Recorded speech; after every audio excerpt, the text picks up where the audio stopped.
আমাদের সাথে যে মানুষটি যুক্ত হবেন তিনি আসলে একটা জেনারেশনের কাছে রবীন্দ্রসঙ্গীত বিশেষ করে এতটা মজা করে এতটা জনপ্রিয় করে উপস্থাপন করেন এবং আমরা সেটা মুগ্ধ হয়ে শুনতে থাকি। আমরা মুগ্ধ হয়ে দেখিও আসলে তাকে। একদমই তাই দেখিও। এবং দর্শক, আজকে আমাদের সাথে অতিথি হিসেবে আমাদের সকালের বাংলাদেশের আয়োজনে যুক্ত রয়েছেন রবীন্দ্রসঙ্গীত শিল্পী ডক্টর অনিমা রায়। স্বাগত আপনাকে সকালের বাংলাদেশের আয়োজনে। নিশ্চয়ই ভালো আছেন? খুব ভালো আছি। শুভ সকাল। ভালো আছি। আপনি ভালো আছে? আপনাকে দেখেই মনটা ভালো হয়ে গেছে। এবং আমি আপনাকে যখনই দেখি তখনই মনে হয় যদি আপনাকে রবীন্দ্রনাথ দেখতেন তাহলে আরো কয়েকশো গান মনে অতিরিক্ত লিখতেন। একদমই তাই। আমরা যখন গতকালকে থেকে জানতে পারছিলাম যে অনিমা রায় আসবেন, তখন আমি কোনো না কোনো ভাবে সে আমার অনেক পছন্দের মানুষ, তার গান আমার অনেক বেশি ভালো লাগে। ফলে সেটা আমাদের যে একটা ঠিক আছে, কালকে সকালটা অনেক জোশ হবে, অনেক অনেক ভালো হবে। জানি না কি হবে, কি হবে, ভালোই হবে। ভোরে আসার আসলে যেহেতু বর্ষা, আজকে সকালটাও যেন কেমন একেবারে কয়েকদিন ধরে মনে হচ্ছিল আমি যেখানে যাচ্ছিলাম বলছিলাম এত কৃপণ কেন এবারে বর্ষা, মানে কেমন যেন হয়েও ছোট গল্পের মতো এসেও আসছে না, শেষও হচ্ছে না, এরকম একটা। আষাঢ়ের কিন্তু আজকে যদি আমি ভুল না করি 14 তারিখ, তো ভরা যৌবনে কিন্তু আষাঢ় আছে, তাহলে তার একটু ধরে ঝরে পড়ার কথা। হ্যাঁ ঠিক। আমার মনে হয় আজকে কালকের মধ্যে বৃষ্টি ভালো মতনই হবে। আর সকালবেলা মেঘলা দেখে এলাম, আজ সকালেও খুব মেঘলা ছিল। আষাঢ়ের গান করি শুরুতে।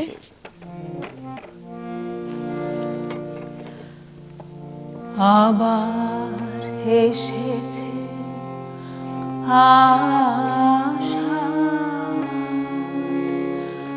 আকাশ ছেয়ে আবার এসেছে আষাঢ়, আকাশ ছেয়ে আসে বৃষ্টির সুবাস বাতাস বেয়ে, আবার এসেছে আষাঢ়, আকাশ ছেয়ে এই পুরাতন হৃদয় আমার আজি পুলকে দুলিয়া উঠেছে আবার জাগে। এই পুরাতন হৃদয় আমার আজি পুলকে দুলিয়া উঠেছে আমার মাঝে। নূতন মেঘের ঘূর্ণিমা পানে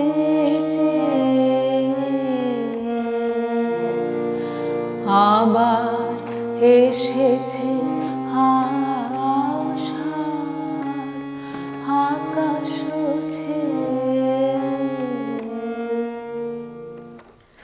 অসাধারণ। এবং যদি আমরা চিন্তা করছি আসলে রবীন্দ্রনাথের ঋতুভিত্তিক গানের মধ্যে আষাঢ় কিন্তু একদম আলাদা একটি জায়গা। তো আষাঢ় শ্রাবণ মানে বর্ষাকালটাকে তিনি আসলে সত্যি উদযাপন করেছেন বলে কিন্তু এখনো আমরা করি উদযাপন, তাই না? কারণ বর্ষা বাঙালি, আমি বিশ্বের অন্যান্য দেশের কথা বলবো না, কারণ ওদের বর্ষার সাথে আমাদের বর্ষা, মানে ওদের বৃষ্টির সাথে আমাদের বৃষ্টির তেমন মিল নেই। কারণ আমাদের প্রকৃতিটা, আমাদের নদীর উপরে বৃষ্টি পড়ার যে দৃশ্য জলের উপরে, আমি জানি না, আমরা অনেক বাঙালি সেটা এনজয় করি। সেই সব কিছু মিলে আমাদের বর্ষার সাথে পৃথিবীর কোনো দেশের, এবং কলকাতার সাথেও না। কারণ রবীন্দ্রনাথ এপার বাংলায় এসে যেভাবে প্রকৃতিগতভাবে ঋদ্ধ হয়েছিলেন, সমৃদ্ধ হয়েছিলেন, তারই কিন্তু ফলশ্রুতিতে আমরা এত প্রকৃতি, তার কোনো গানই কিন্তু প্রকৃতির বাইরে নয়। কোনো না কোনো পূজার মধ্যে প্রকৃতি রয়েছে, প্রেমের মধ্যে প্রকৃতি রয়েছে। ঘুরে ফিরে যে কোনো রবীন্দ্রনাথ কিন্তু এখনো এত প্রাসঙ্গিক আমাদের কাছে, কারণ প্রকৃতির পরিবর্তনের সাথে সাথে আমাদের ভাবনার পরিবর্তন হয়। সকালে যে গানটি একরকম শোনায়, বিকেলেই তার রূপ বদলে যায়, কিন্তু প্রকৃতিগত কারণে। এবং আপনি যদি রাতের দিকে কোনো একটা গান শুনেন, সেটার যে ভাবনা বা ভাব, সেটা কিন্তু আবার আপনার ভোরে আবার সেটা হবে না। দিনের বেলা বা সন্ধ্যার সময়, প্রতিটা সময় কিন্তু আসলে গানগুলোর জন্য কিন্তু আলাদা করে একটা পুরো মানে সেটিংটা তিনি চিন্তা করে যে সময় তিনি যা উপলব্ধি করেছেন, তিনি ঠিক সেরকম একটা গান লিখেছেন। এবং রবীন্দ্রনাথ কখনো গতকাল নয়, একদম সত্যি কথা বলতে সব সময় বর্তমান। একদম। আমরা কি দ্বিতীয় গানটি শুনে ফেলতে চাই আপনার কাছ থেকে? একদম না, সবচেয়ে বড় কথা এই সময়গুলো এলে কেমন যেন অন্য গান তো আসলে গাইতে ইচ্ছা করেই না, মনে হয় যে মাত্র 115টা গান, আর এতটুকু 2 মাস যেন কোনো সময় নাই, 60 দিন যেন কি ধাই ধাই করে চলে যায় সত্যি কথা। সকাল বিকাল দুটো করে গেলে কভার হয়ে যায়। হ্যাঁ, কারণ খুব বেশি করে আমার মনে হয় যে এই সময়, অন্য সময় আবার যেমন বসন্ত এলে বা অন্য সময়টা তো বর্ষাকে আবার কেমন করে যেন হয় না, বা প্রকৃতির অন্য সময় তো না। মধু গন্ধে ভরা মৃদু স্নিগ্ধ ছায়া নিপ কুঞ্জ তলে, শ্যাম কান্তি মই স্বপ্ন মায়া ফিরে বৃষ্টি জলে, গন্ধে ভরা ফিরে রক্ত অলক্ত কধত পায়ে ধারা সিক্ত বায়ে, মেঘমুক্ত সহাস্য শশাঙ্ক কলা সিথি প্রান্তে জলে, গন্ধে ভরা পেয়ে উচ্ছল তরল প্রলয় মুদিরা, অনুমুখর তরঙ্গিনী ধায় ধীরা, পেয়ে উচ্ছল তরল প্রলয় মুদিরা, অনুমুখর তরঙ্গিনী ধায় ধীরা, কার নির্ভীক মূর্তি তরঙ্গ দোলে কল মন্ত্র রোলে, কার নির্ভীক মূর্তি তরঙ্গ দোলে কল মন্ত্র রোলে, এই তারা হারা নিঃসীম অন্ধকারে কার তরণে চলে, এই তারা হারা নিঃসীম অন্ধকারে কার তরণে চলে, মধু গন্ধে ভরা মৃদু স্নিগ্ধ ছায়া নিপ কুঞ্জ তলে, শ্যাম কান্তে মই স্বপ্ন মায়া ফিরে বৃষ্টি জলে, গন্ধে ভরা। মুগ্ধতা। ধন্যবাদ যে আমাদের সকালটা এত দারুণভাবে আপনি উপস্থাপন করেছেন। আমরা আরো কিছু বিষয় একটু জানতেও চাই যে এই যে সঙ্গীতের জীবন, এটি বাদেও আপনার আলাদা একটি জীবন আছে, যে আপনি শিক্ষকতা করেন এবং সেটি একটি বিশ্ববিদ্যালয়ে, সেখানে বিশাল একটা সময় দিতে হয়, সেখানে শিক্ষার্থীদের পরিচর্যা করতে হয়। এত সময়ের পরে এই চর্চাটা কেমন করে মেনটেন করেন? আসলে আমি খুবই সৌভাগ্যবান যে আমার যে শিক্ষকতার যে ক্ষেত্রটি সেটাও গান সঙ্গীত, আর ওখানটাতে আমার কখনো প্রেশার্ড হই না। আচ্ছা, আমি এনজয় করি, সাথে আমার মনে হয় যে ওটা আমার একটা মানে এমন একটা আছে না যে মানুষ ঋদ্ধ হয়, মানুষ স্নান সেরে আবার রিফ্রেশ হয়ে ওঠে, আমার একটা ক্লাসরুম ক্লাসের সময়টা আমার সেরকম। কারণ আমি কখনোই ছেলে মেয়েদের সাথে আমার যে সম্পর্কটা, সেটা শিক্ষক গুরুগম্ভীর একটি সম্পর্কের থেকে অনেকটা বেশি বন্ধুত্ব সুলভ। আমার কাছে পাঠ্যপুস্তকের থেকে জীবন পুস্তকটি অনেক বেশি গুরুত্বপূর্ণ। সুতরাং আমি আমার জীবন থেকে যে ওদের শেখাই, ওদের জীবন থেকেও আমি আবার শিখি। এই যে দুইটি প্রজন্ম, দুইটা জেনারেশনের মধ্যে যে একটি মেলবন্ধন, এর মধ্যে দিয়ে রবীন্দ্রনাথকে বোঝাবার চেষ্টাটা করি। এবং আসলে এটা মনে আপনি যেটা বললেন আসলে খুবই মানে ইম্পর্টেন্টও বোঝা, যে আসলে আমাদের সময় আমরা যেভাবে রবীন্দ্রনাথকে ধারণ করেছি বা ধারণ এখনো করছি, কারণ আমাদের সেই শিক্ষা থেকে আমরা করছি, কিন্তু এখন আধুনিক সময় আসলে ওরা এত বেশি সোশ্যাল মিডিয়া, ওদের এত ধরনের প্রযুক্তির মাঝে, এই প্রজন্ম জোর করে কিছু নেবে না। না। এই প্রজন্মকে অনেক ভুলিয়ে ভালিয়ে নানাবিধ পন্থা তৈরি করে তারপরে কিন্তু আমরা কি করি, ছোটবেলা বাচ্চাদেরও কিন্তু তাই করি না, ও যদি খেতে না চায় ওর প্লেটটা বদলে দেই, যে একটু কালারফুল একটা প্লেট দেই, বা ডিমটা আমি খাওয়াবো নানাভাবে উপকরণ, নানাভাবে যে প্রোটিনটা যাক ওর মধ্যে, কিন্তু অনেকগুলো পন্থা আমরা খুঁজে বের করি। সুতরাং এই প্রজন্মের মধ্যে রবীন্দ্রনাথকে, আমাদের বাংলা সাহিত্যকে, আমাদের যা কিছু মূল সত্তা, এছাড়া তো উপায় নেই। ওরা তো তাহলে বিচ্ছিন্ন হয়ে যাবে একসময়, আমরা কঙ্কাল সার একটি দেহ ছাড়া কিছু হবে না যদি আমাদের নিজস্বতা হারিয়ে ফেলে ওরা। সুতরাং এইভাবেই আসলে ওদেরকে আমাদের গড়তে হবে এখন, কারণ এত বিধ প্রলোভন আমরা বড়রাই আসলে বিদিক হয়ে যায়। আর ওদের কি দোষটা, কারণ আসলেই। আমার বাড়িতে একটি গীতবিতান নেই, একটি নজরুল সমগ্র নেই, আমি সকালবেলা আমার রেয়াজের আওয়াজ নেই, আমি গান শুনছি না, সুর নেই। সেক্ষেত্রে ওদেরকে আমরা ভাবছি যে ওরা একটা রবীন্দ্র বোদ্ধা জাতি হয়ে যাবে, বা একদম আমার লালন আমার নজরুল দিয়ে ওরা ভরপুর থাকবে। এটা প্রত্যাশা করা খুব ভুল, কারণ আমরা দিচ্ছি কি কি খাওয়াচ্ছি যে আমি তার কাছ থেকে কি পাবো। কি পাবো সেটা খুবই সুন্দর করে বলেছেন। আসলে আজকে যেটা হচ্ছে গান হবে, জানা হবে, আরো অনেক আড্ডা গল্প আছে, কিন্তু এই মুহূর্তে যেটা প্রয়োজন ছোট্ট একটা বিরতি। একদমই, আমরা অনেকগুলো সত্যি কথা শুনছিলাম ডক্টর অনিমা রায়ের কাছ থেকে, তবে এই মুহূর্তে সত্যিটা হচ্ছে একটা ছোট্ট বিরতি নিতে হবে। ফিরছি একটু পরেই, আমাদের সাথেই থাকুন, কোথাও যাবেন না। বিরতির পর সকালে বাংলাদেশ, আপনাদের সবাইকে স্বাগত। রুনি আছে, রয়েছে আপনাদের সাথে আমি আহমেদ রেজা, এবং আমাদের সাথে যুক্ত রয়েছেন ডক্টর অনিমা রায়, রবীন্দ্রসঙ্গীত শিল্পী, এবং যার সাথে আমাদের গান হচ্ছিল, আড্ডাটাও হচ্ছিল। বেশ, আমরা একটু জানতে চাই যে আপনার সাম্প্রতিক কাজগুলো, সেগুলো তো আসলে আলাদা একটা গুরুত্ব বহন করছে। আপনার সব কাজই আমাদের দারুণভাবে ভালো লাগে, এবং সেটির আলাদা একটা শ্রোতামহলও রয়েছে যারা দারুণভাবে আপনার কাজগুলো পছন্দ করেন। তাদের জন্য নিশ্চয়ই আমরা জানলাম যে একটি নতুন মিউজিক ভিডিও এসেছে। আমি এই কাজটি করি, ওই যে যেমনটি বললাম যে আমি রবীন্দ্রনাথের গান করি, বা একটা একটা বিশ্ববিদ্যালয়ে পড়াই, কিন্তু আমি কোনো মিউজিক ভিডিও করব না, বা কিছু মানে শুধু মঞ্চে গাইবো। বা কিন্তু আমার কথা যে ওই যে শুরুতেই যেটা বললাম, যে এই প্রজন্ম আসলে কি চাইছে, রবীন্দ্রনাথকে কিভাবে তারা দেখতে চাইছে। সুতরাং আমি এই প্রজন্মের একজন হয়ে আমি কিন্তু আজ থেকে 30 বছরের ব্যাকডেটেড অনিমা রায় হতে পারবো না। আমি এখনকার আমি যেমন তেমন করে আমি নিজেকে উপস্থাপন করি, এবং এভাবেই আমি রবীন্দ্রনাথকে বোঝাতে চাই তাদেরকে যে রবীন্দ্রনাথ কোনো একটি নির্দিষ্ট সময়ের জন্য বাধা নয়, রবীন্দ্রনাথ কোনো একটি বয়সের জন্য নয়, রবীন্দ্রনাথ সমগ্রের। কারণ রবীন্দ্রনাথ যেভাবে অনেকে আমরা বলি যে 50 ঊর্ধ্ব বা 40 ঊর্ধ্ব না হলে বা এলিট শ্রেণী ছাড়া রবীন্দ্রনাথ বুঝবে না, বা আমি না একেবারেই। কারণ গ্রাম ছাড়া রাঙামাটির পথ এই গানটিকে কোনো এলিট শ্রেণীর জন্য, বা লালনের বাউলের বা কত রকম সুর দিয়ে রবীন্দ্রনাথ গান এবং আমাদের গেয়েছেন। যদি আমাদের মানে জাতীয় সঙ্গীতের কথাই চিন্তা করি, সেটার যে সুর, সেটাও কিন্তু তাই না, বাউলিয়ানা সেখানে যে সুর। কথাগুলো রয়েছে সেটা কি কোনো একটা নির্দিষ্ট শ্রেণীর জন্য? সেটা যেদিন থেকে আমরা আসলে এই ভাবনা থেকে বেরোতে না পারবো, তখন পর্যন্ত কিন্তু আসলে রবীন্দ্রনাথকে সর্বস্তরে সকলের কাছে পৌঁছে দেওয়া মুশকিল। আমরা আসলে কুঠিগত করে রাখার চেষ্টাটা করি, আমি তাকে আসলে বাক্সবন্দি করার চেষ্টা করি, কিন্তু আপনি তো ফ্রেম বন্দি করেছেন। এখনো জানেন, আমি কিন্তু চাই যে যে ছেলেটা ব্যান্ডের গান গায়, যে ছেলেটা আধুনিক গান গায়, সেই জন্য আমি খুব করে প্রার্থনা করি যেন মঞ্চ উঠে যদি একটু রবীন্দ্রনাথের গান দিয়ে শুরু করতো, মঞ্চের চেহারা কিন্তু বদলে যেত। মানে রূপটা এরকম, ও দুটো, তুমি রবেনি রবে গানটি এত সুন্দর, এই গানের যদি দুটো লাইন গিয়ে যদি প্রার্থনার মতো করে মঞ্চটা, তাহলে কিন্তু ওই এই জেনারেশনের কাছে রবীন্দ্রনাথ একটা অন্যরকম একটা আবেদন সৃষ্টি করবার মতো ক্ষমতা তো রাখে রবীন্দ্রনাথ।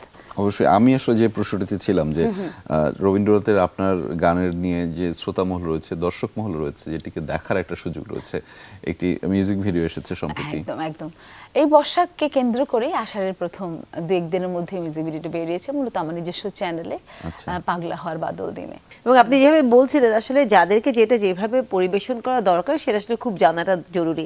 তো এই গানে যে পরিবেশনটা আছে সেটার মধ্যে কিন্তু যে চাঞ্চল্যতা আছে, এটা একটা হয় না, একটা চঞ্চল একটা ভাব কিন্তু সেখানে গানের আছে। রূপটার সাথে, কারণ গানের রূপটার সাথে পাগল আমার মন জেগে ওঠে, এই বিষয়টাকে ভাববার জন্য, আনবার জন্য। আরেকটি কথা যেটা বলছিলাম যে মিউজিক ভিডিও, অনেকে আমরা বলি না ভিউজের জন্য বা কে কত, আমি কিন্তু একেবারেই সেই বিষয়টা নিয়ে ভাবি না কখনোই। কারণ আমার কাজ গান করা, আমার কাজ হচ্ছে গানগুলোকে রেখে যাওয়া এই প্রজন্ম। যদি একজনও শোনে, দুজনও শোনে, আজ না শুনুক, যদি 10 বছর পরেও কেউ শোনে, সেখানেই সার্থকতা যে আমি কাজ করেছিলাম, কাজটি আছে, যদি কারো আগ্রহ হয়। আর একটি কথা যে আমার মনে হয় যে সবকিছু যেমন ধর নন্দন তত্ত্ব না সুন্দর, আমরা সবাই জানি, কিন্তু নন্দন শব্দের অর্থ কিন্তু আমরা সবাই বুঝবো না, তাই না? তার জন্য একটা নির্দিষ্ট জার্নি আমাকে যেতে হবে। নন্দন মানে সকলের জন্য যে রূপটি সুন্দর, আর সুন্দর আপনি সুন্দর, সে সুন্দর, এই বিষয়গুলো সুতরাং হ্যাঁ আলাদা আলাদা করে। সুতরাং সেটা বুঝবার জন্য যেমন একটি সময় দিতে হবে একটি মানুষকে, একটি প্রজন্মকে, একটি জাতিকে। আমার কাছে আবারও সেই একটি কথা যে আমরা আসলে কোথায় যেন গিয়ে সকাল সকাল একটু বলি, আমরা আসলে বৃহত্তর অর্থে চিন্তা করছি না, শুধু আমি তুমি আমরা এর মধ্যে আমরা রয়েছি। আগামীর প্রজন্মকে আমরা কিভাবে দেখতে চাচ্ছি, কিভাবে আগামীর বাংলাদেশের ছেলে মেয়েদের চোখের চাহনির দীপ্তিটা আসলে কেমন হওয়া উচিত সেই বিষয়টা নিয়ে আমরা অনেকেই আসলে যাই না কোথায় যেন একটা রয়েছে। আমরা এখন বর্তমানটা কেটে গেছে আমার কাছে মাঝে মাঝে মনে হয় যে আমরা কোথায় যেন একটা ছন্দহীনতায় যাচ্ছি, ছন্দহীনতায় যাচ্ছি। সামগ্রিকভাবে ওদেরকে নিয়ে না ভাবলে কিন্তু ছেলেমেয়েরা এখন অনেক, আমি মনে করি নিজেদের মতো করে নিজেরা বেরোচ্ছে ইন্টারনেট থেকে ঘেটে, যেহেতু গুগলটা আমার হাতে রয়েছে, তারা নিজেদের মতো করে, কিন্তু কখনোই যেন ওরাও চায় না কিন্তু শেকড় থেকে ছুটতে। কারণ কি, কিন্তু বেঁধে রাখার দায়িত্ব কিন্তু আমাদের। আমরা আগে এসেছি, আমরা এই পথটা জানি, সেই পথে ওদেরকে কি করে চলতে হবে সেই পথটা একটু কতটা আমরা হয়তো নিজেদের পথটা তৈরি করে নিয়েছি না, ঘষে মেজে অনেক কষ্ট করে। এই প্রজন্ম তো অনেক কিছু সহজেই পায় ওদের জন্য, কিন্তু ওদের জন্য আমাদের তৈরি করে দিয়ে সেখানে বসাতে হবে। সেই জায়গাটা আসলে আমার একটা ছোট আর্জি আছে, সেটি হচ্ছে যে আমি মিউজিক ভিডিও যেটি দেখলাম সেটি এখন লাইভ শুনতে চাই। ও আচ্ছা, একটুখানি শোনাচ্ছে, ঠিক আছে। পাগলা হাওয়ার বাদল দিনে পাগল আমার মন জেগে ওঠে, পাগলা হাওয়ার বাদল দিনে পাগল আমার মন জেগে ওঠে, চেনা সোনার কোন বাইরে যেখানে পথ নাই নাই রে, চেনা সোনার কোন বাইরে যেখানে পথ নাই নাই রে, সেখানে অকারণে যায় ছুটে, পাগলা হাওয়ার বাদল দিনে পাগল আমার মন জেগে ওঠে, ঘরের মুখে আর কে রে কোনো দিন সে যাবে ফিরে, ঘরের মুখে আর কে রে কোনো দিন সে যাবে ফিরে, যাবে না দেয়াল যত সব গেল টুটে, যাবে না পাগলা হাওয়ার বাদল দিনে পাগল আমার মন জেগে ওঠে, পাগলা হাওয়ার বাদল দিনে পাগল আমার মন জেগে ওঠে। ধন্যবাদ এবং কৃতজ্ঞতা। আমরা তো বটেই, আমাদের পিছনের অংশে যারা রয়েছেন পিসিআর থেকে সবাই আসলে উৎসাহ দিচ্ছেন। এবং আমরা দেখো দর্শকরা যারা বসে আছেন তারাও আসলে ভাবছেন যে গান যেন আসলে শেষ না হয়, কিন্তু ছোট্ট একটা বিরতি বলছে যে আবার ফেরত আসতে হবে। দর্শক, আপনাদেরকে অপেক্ষায় রাখতে চাই অল্প কিছুক্ষণ, একটা বিরতি নিয়ে ফিরবো কিছুক্ষণ পরে। থাকুন আমাদের সাথেই, ফিরছে এক্ষুনি, যাবেন না কোথাও। দর্শক স্বাগত আরো একবার, আপনারা দেখছেন সকালে বাংলাদেশের আয়োজন। রেজা এবং রুনিয়া রয়েছে আপনাদের সাথে, এবং আমাদের সাথে আছেন আমাদের খুবই খুবই প্রিয় ডক্টর অনিমা রায়। আমাদের ডক্টর অনিমা রায় বলতেই আসলে একটা অদ্ভুত ভালো লাগা আসলে কাজ করছে। ভবিষ্যতে কাজের প্ল্যানগুলো কি কি কাজ আসছে সামনে, আপনার সংগঠন থেকে কি কি আসছে?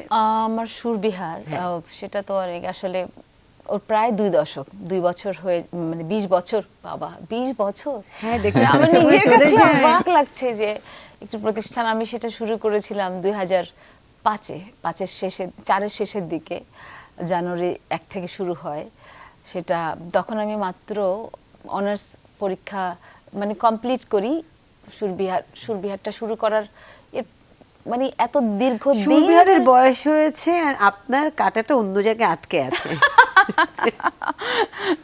তা জানি না, কিন্তু আসলে না, এটাও ঠিক কথা যে ভালো থাকার চেষ্টা করলে, সুরের সাথে মানে সৌন্দর্যের সাথে থাকার চেষ্টা করলে কিন্তু মানুষ যেমন আপনি কত সুন্দর, তাই না? আর এটা হচ্ছে অনেকেই বলে যে আসলে আমরা যারা মানে নিজেদেরকে নেতিবাচক দিকগুলো থেকে বাঁচিয়ে চলবার চেষ্টা করি বা এড়িয়ে যাই, বা নেতিবাচকের মধ্যেও ইতিবাচক ফুটাবার চেষ্টা করি, তাদের আসলে বোধহয় এরকমই হওয়ার কথা। কারণ রবীন্দ্রনাথ সমগ্রটা জুড়ে এত ইতির ছড়াছড়ি করে রেখেছেন, সেক্ষেত্রে আসলে আর সুরবিহারের 2 দশক উপলক্ষে আসলে একটি বড় অনুষ্ঠান করতে যাচ্ছি আমরা বাংলা একাডেমিতে, একেবারে বর্ষা বন্দনা। ওকে, বর্ষবন্দনার বিষয়টি হচ্ছে বাংলাদেশের বিভিন্ন প্রথিতযশা শিল্পীর দু একজন থাকবেন, রবীন্দ্র নজরুলের পক্ষ থেকেই থাকবেন, সাথে একটা আর্ট এক্সিবিশন হবে। বিশেষ করে আমার স্কুলে যেহেতু আর্ট, ছেলেমেয়েরা গিটার বাজাবে, কিবোর্ড, মানে আমি একেবারে সম্পূর্ণটাকে নিয়েই, কারণ এই প্রজন্ম এবং রবীন্দ্রনাথ, নজরুল এই সব কিছু মিলেই এই বর্ষা বন্দনা কবে নাগাদ? এটা 12 জুলাই। 12 জুলাই হচ্ছে, তাহলে একটু মুক্ত মঞ্চে হচ্ছে। আর যে আমি এই জায়গাটা বেছে নেওয়ার কারণ বর্ষাকে আসলে দেয়ালের ভেতরে, মঞ্চের ভেতরে আমার কেন যেন বর্ষা, যদি একটু বৃষ্টি আসে আসুক, একটু ভিজবো, মানে এই আমার উদ্দেশ্য, যে এই ছাতা নিয়ে একটু দৌড়ঝাঁপ, একটু দৌড়াদৌড়ি হবে। বর্ষার মধ্যে এই মজাটাই না মজা, যে হ্যাঁ বৃষ্টি এলো, যদি না আসে সেক্ষেত্রে কোনো কথা নেই, বর্ষা বন্দনা তো আমরা করছি। আমার উদ্দেশ্য মূলত এরকম, ছোট বাচ্চারা আঁকছে, আমরা প্রায় 2 মাস ধরে ছবি আঁকছে, সব কদম, ময়ূর। আমাদের যদিও আমাদের এইটাই, ময়ূরকে আমরা মূলত প্রাধান্য দিচ্ছি, যেহেতু বর্ষার সাথে ময়ূরের পেখম তুলে নাচার একটি দৃশ্য খুব আমি কল্পনা করি, আর কদম রয়েছে। এসব কিছু মিলেই বাচ্চারা এখন রিহার্সে সব ছবি আঁকছে, গানের রিহার্সেল চলছে, কিবোর্ড, গিটার সবাই মিলে আমরা এখন ব্যস্ত হচ্ছে। একদিনের অনুষ্ঠান নাকি সারাদিন ব্যাপী? একদিন ব্যাপী। আমরা একটা গান শুনতে হ্যাঁ, চাই। নিশ্চয়ই। শুরুতে আসছিল এসে শ্যামল সুন্দরের কথা, বোধহয় একটু শ্যামল সুন্দর করি। আমরা এই পার্টে 2টা গান শুনতে পারবো, একটা গান দিয়ে শেষ করে ফেলবো, আর এখন একটা গান। আচ্ছা। এসো শ্যামল সুন্দর, এসো শ্যামল সুন্দর, আনো তব তাপহারা ত্রিশহরা সঙ্গ শোধা, বিরহীন চাহিয়া আছে আকাশে শ্যামল সুন্দর। সে যে ব্যথিত হৃদয়ে আছে বিছাই, তমাল কুঞ্জ পথে সজল ছায়াতে, ব্যথিত হৃদয় আছে বিছাই, তমাল কুঞ্জ পথে সজল ছায়াতে, নয়নে জাগিছে করুণ রাগিনী শ্যামল সুন্দর। এসো শ্যামল সুন্দর, বকুল মুকুল রেখেছে গাঁথিয়া, বাজিছে অঙ্গনে মিলন বাসরে, বকুল মুকুল রেখেছে গাঁথিয়া, বাজিছে অঙ্গনে মিলন বাসরে। আনো সাথে তোমার মন্দিরা, চঞ্চল নৃত্যের বাজিবে ছন্দেশে, আনো সাথে তোমার মন্দিরা, চঞ্চল নৃত্যের বাজিবে ছন্দেশে, বাজিবে কঙ্কন, বাজিবে কিঙ্কিনি, বাজিবে কঙ্কন, বাজিবে কিঙ্কিনি, ঝংকারে রে মঞ্জির রুনু রুনু শ্যামল সুন্দর। এসো শ্যামল সুন্দর, আনো তব তাপহারা ত্রিশহরা সঙ্গ শোধা, বিরহিনী চাহিয়া আছে আকাশে শ্যামল সুন্দর। এসো শ্যামল সুন্দর।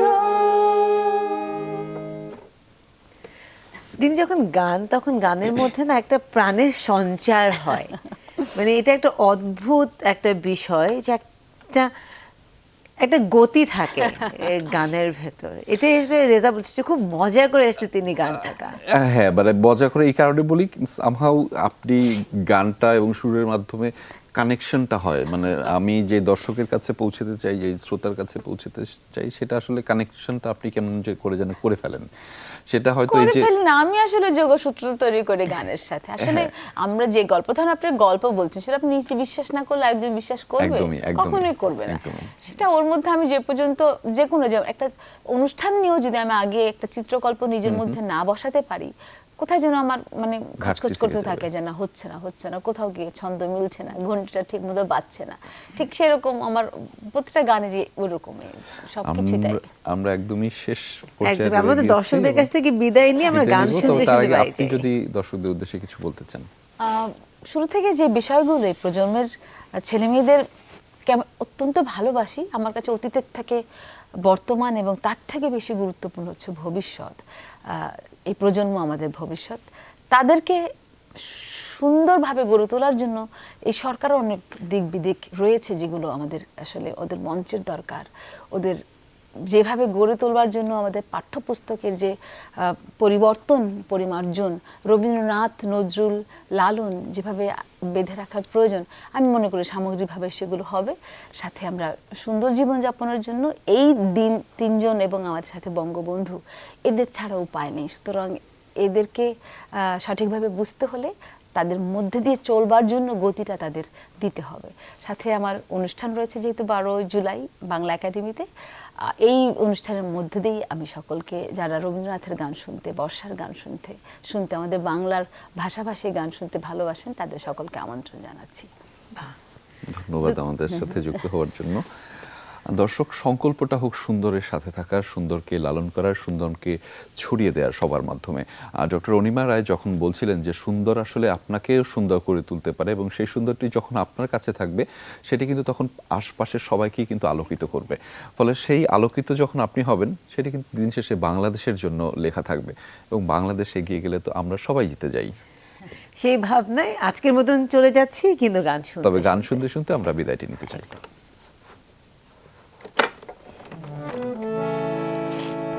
মনোমর মেঘের সঙ্গে উড়ে চলে দিক দিগন্তের পানে, নিঃসীম শূন্যে শ্রাবণ বর্ষণ সঙ্গীতে রিমিঝিম রিমিঝিম রিমিঝিম।